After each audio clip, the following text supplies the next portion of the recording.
নমস্কার, কেমন আছো তোমরা সবাই?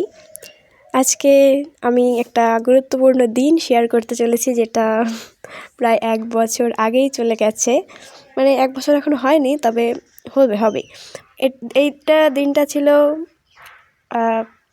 6ই এপ্রিল 2025-এর 6ই এপ্রিল। এখন আমরা 2026-এ পা দিয়েছি, এখন 2026 চলছে, কিন্তু ভিডিওটা পোস্ট করতে করতে প্রায় 1 বছর লেগে গেল। জানি না কেন, হয়তো ভগবান চাননি, সেই জন্যই দেরি হয়ে গেছে। যাই হোক, ভগবানের আশীর্বাদে, ভগবানের ইচ্ছে মতো আর আমার সময় মতো ভিডিওটা পোস্ট করতে পারছি। অনেকটাই দেরি হয়ে গেছে।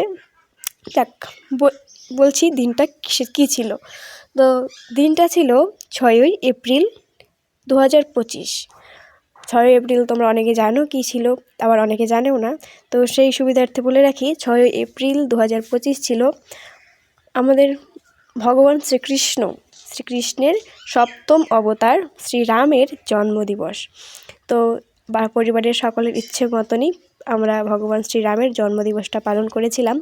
জানি না কত দূর কী করতে পেরেছি। 1 সপ্তাহ আগে থেকেই ঠাকুরের ছবি কেনা, ঠাকুরের পছন্দের জিনিসগুলো কিনে রাখা, মানে 1 সপ্তাহ আগে থেকেই চলছিল।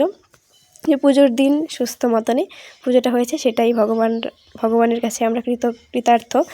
তো সেই উপলক্ষে ছোট কিছু ভিডিও আমি আমার ফোনে ধারণ করেছি, সেটাই এখন তোমাদের সামনে আমি তুলে ধরার চেষ্টা করছি। বারবার তুলে যাচ্ছে। যাই হোক, ভগবান শ্রীরামের পছন্দের জিনিসগুলো আমাদের সাধ্য মতনে দেওয়ার চেষ্টা করেছি। আর এখানে ছোট্ট অল্প একটু আয়োজন ছিল।